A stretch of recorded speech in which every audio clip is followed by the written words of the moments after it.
வணக்கம். இலங்கை செய்திகளுடன் நான் நிரோஷன். விரிவான செய்திகளுக்கு முன் தலைப்புச் செய்திகள்.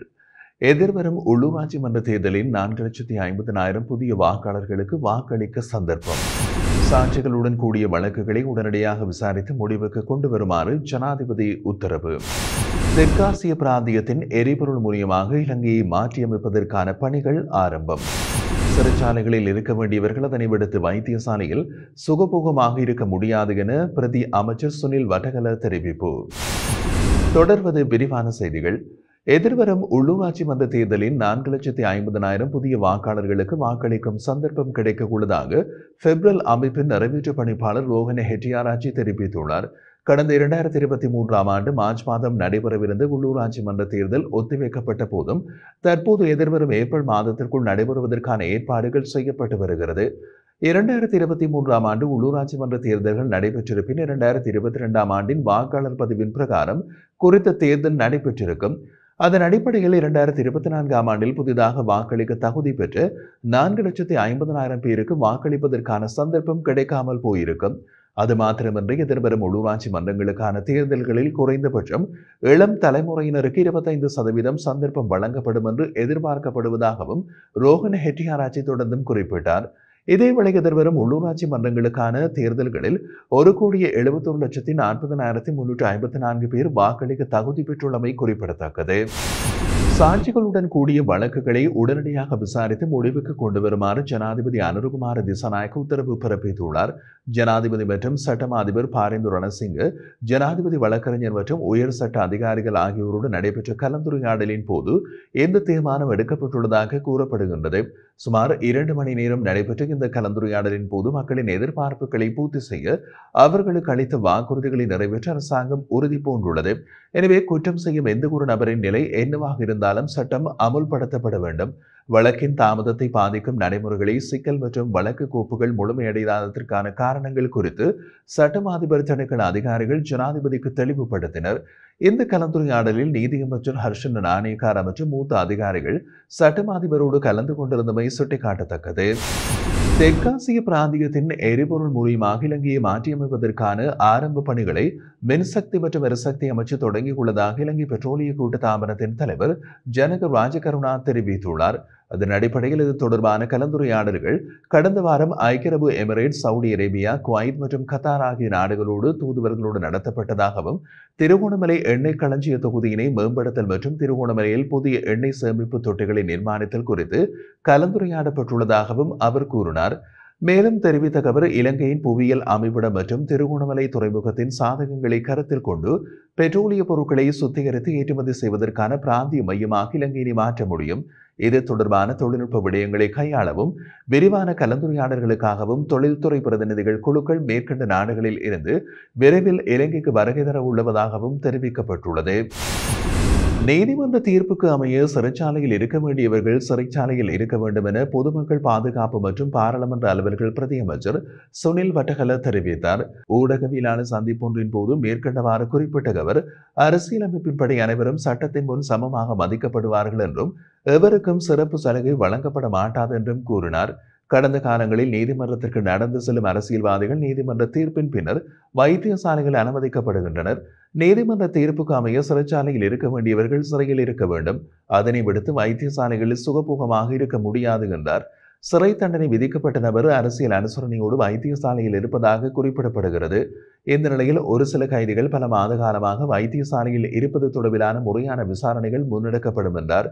இதேவேளை ஒரு தரப்பினர் தங்கள் அரசியல் லாபத்திற்காக கிளீன் ஸ்ரீலங்கா திட்டத்திற்கு எதிரான கருத்துக்களை முன்வைக்கும் நிலையில் நாடுகண்ட ரீதியில் முன்னேற்றம் அடைய வேண்டுமாயின் அனைவரும் அதற்கு ஒத்துழைப்பு வழங்க வேண்டும்.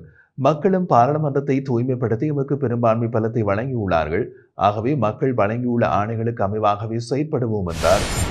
எரிபொருளுக்கான தற்போதைய வரிகளை மீளாய்வு செய்வதில்லை என்று அரசாங்கம் தீர்மானித்துள்ள நிலையில் அது தொடர்பான வர்த்தமானி ஜனாதிபதி அனுருகுமார திசாநாயக்கவினால் வெளியிடப்பட உள்ளது. இதன்படி 2024 முதலாம் தேதி முதல் 1 லிட்டர் பெட்ரோலுக்கு 72 ரூபாவும், 1 லிட்டர் ஆட்டோ டீசலுக்கு 50 ரூபாவும், சூப்பர் டீசலுக்கு 57 ரூபாவும் வரியாக அறவிடப்படுகிறது. ஜனாதிபதியால் வெளியிடப்படும் வர்த்தமானி அறிவித்தலின் பிரகாரம் 2025 ஆண்டு ஜனவரி 11 முதல் உரிய வரிகள் அதே முறையில் தொடர்ந்து இயங்கும் என்று தெரிவிக்கப்படுகிறது. இதேவேளை எதிர்காலத்தில் மருந்துகளை பரிசோதிக்க பல ஆய்வகங்களை நிர்மாணிப்பதில் அரசாங்கம் கவனம் செலுத்தி வருவதாக சுகாதார அமைச்சின் செயலாளர் வைத்தியர் அனில் ஜாசிங்க தெரிவித்துள்ளார்.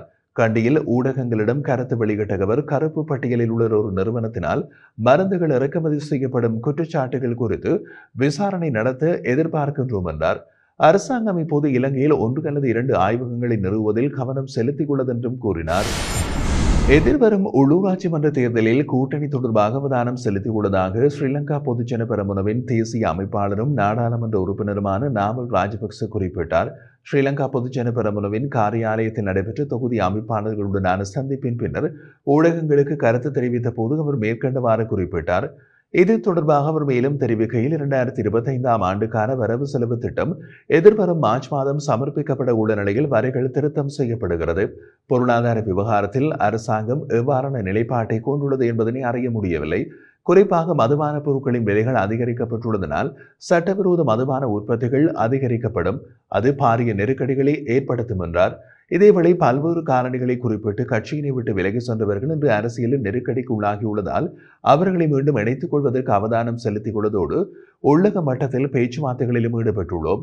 அதே நேரம் ஜனாதிபதி அனுருகுமார திசாநாயக்க ஆட்சிக்கு வருவதற்கு முன்னர் ராஜபக்சேக்கள் மீது பல குற்றச்சாட்டுகளை முன்வைத்த போதும் மீது முன்வைத்த குற்றச்சாட்டுகளை ஆதாரபூர்வமாக சட்டத்தின் முன் நிரூபிக்க வேண்டிய பொறுப்பு அவருக்கு உண்டு என்றும் தெரிவித்திருந்தார். இறக்குமதி செய்யப்படும் கொள்கலன்களின் சுங்கத்துறை விடுவிப்பு செயல்முறையை விரைவுபடுத்த சுங்க அதிகாரிகள் வாரத்தில் 7 நாட்களும் பணியாற்றுவதற்கு உடன்பாடு எட்டப்பட்டுள்ளது. இலங்கை சுங்கம் மற்றும் துறைமுகங்கள் தொடர்பான சேவைகளை வழங்கும் சுங்கங்களுக்கும் ஜனாதிபதி அனுருகுமார திசாநாயக்கவுக்கும் இடையில் கலந்துரையாடலின் போதே இவ்வாறு தீர்மானிக்கப்பட்டது. குறித்த கலந்துரையாடலில் சுங்கம் உட்பட அரசு துறையில் நிலவும் பிரச்சினைகள், துறைமுகம் தொடர்பான சேவைகளை வழங்கும் சுங்கங்களின் பிரச்சினைகள் குறித்து விரிவாக ஆராய்ந்த ஜனாதிபதி இறக்குமதி செய்யப்படும் கொள்கலன்களின் சுங்கத்துறை விடுவிப்பில் ஏற்படும் தாமதத்தை அடுத்த 4 நாட்களுக்குள் முடிவுக்கு கொண்டுவர தேவையான அனைத்து நடவடிக்கைகளை எடுக்குமாறும் அதிகாரிகளுக்கு அறிவுறுத்தினார். இதன்போது துறைமுகத்துறையை அபிவிருத்தி செய்வதற்கான குறுகிய கால மற்றும் மத்திய கால மற்றும் நீண்டகால திட்டங்களை செயல்படுத்துவது அவசியமான போதும் தற்போது எழுந்துள்ள சூழ்நிலையை தீர்க்க அனைவரும் இணைந்து செயற்படுவதன் அவசியமும் சுட்டிக்காட்டப்பட்டது. தற்போதைய நிலைமையினை தீர்க்க ஜனாதிபதியின் அறிவுறுத்தலின்படி அரசு மற்றும் தனியார் துறைகளுக்கு இடையே உடன்பாடு எட்டப்பட்ட அதே நேரம் கொள்கலன்களுக்கு அனுமதி வழங்கும் செயல்பாட்டில் நிலுவையில் உள்ள தேக்கத்தை தீர்க்க சுங்க அதிகாரிகள் வாரத்தில் 7 நாட்களும் 24 மணி நேரமும் பணியாற்றுவதற்கு உடன்பாடு தெரிவித்துள்ளனர். இதேவேளை கொள்கலன்களுக்கு சுங்கத்துறை விடுவிப்புக்கான நேரத்தில் பணிக்கு வராத தடயவியல் எழுதுவிஞர்கள் மீது ஒழுக்காற்று நடவடிக்கை எடுக்குமாறு தனியார் சங்கங்கள் ஜனாதிபதியிடம் கோரிக்கை விடுத்த நிலையில் இந்த ஊழியர்களை சரியான நேரத்தை வேலைக்கு அழைத்து வரும் பொறுப்பு சம்பந்தப்பட்ட தனியார் நிறுவனங்களிடம் உள்ளது என்று அமைச்சர் பிமல் ரத்நாயக்க வலியுறுத்தியுள்ளார். உணவு சார்ந்த பொருட்களுக்கு வெளிநாட்டு ஆய்வகங்களிலிருந்து பெறப்பட்ட சான்றிதழ்கள் கட்டாயம் என்பதையும் அதில் ஏதேனும் முறைகேடுகள் நடந்திருந்தால் அரசாங்க சட்டத்தின்படி நடவடிக்கை எடுக்கப்படுவதற்கு இறக்குமதியாளர்களும் உடன்பாடு தெரிவித்தனர். துறைமுக வளாகத்திற்குள் கொள்கலன்களை சுங்கத்துறை விடுவிப்பு வரையான காலம் வரை கட்டணமொன்றை தரைத்து வைப்பதற்கான காலத்தை 2 நாட்களாக குறைக்க முடிவு செய்யப்பட்டதாகவும் அடுத்த ஜூன் மாதத்துக்கு பிறகு இதனை 1 நாளாக குறைக்க எதிர்பார்ப்பதாகவும் அமைச்சர் தெரிவித்தார். இதேவேளை தற்போது வீதிகளில் நிறுத்த வைக்கப்பட்டுள்ள கொள்கலன் வாகனங்களுக்கு காவல்துறையின் பாதுகாப்பு வழங்குமாறு இந்த கலந்துரையாடலில் பங்கேற்ற துறைமுக சேவை வழங்கும் சங்கங்கள் கோரிக்கை விடுத்திருந்தமை குறிப்பிடத்தக்கது.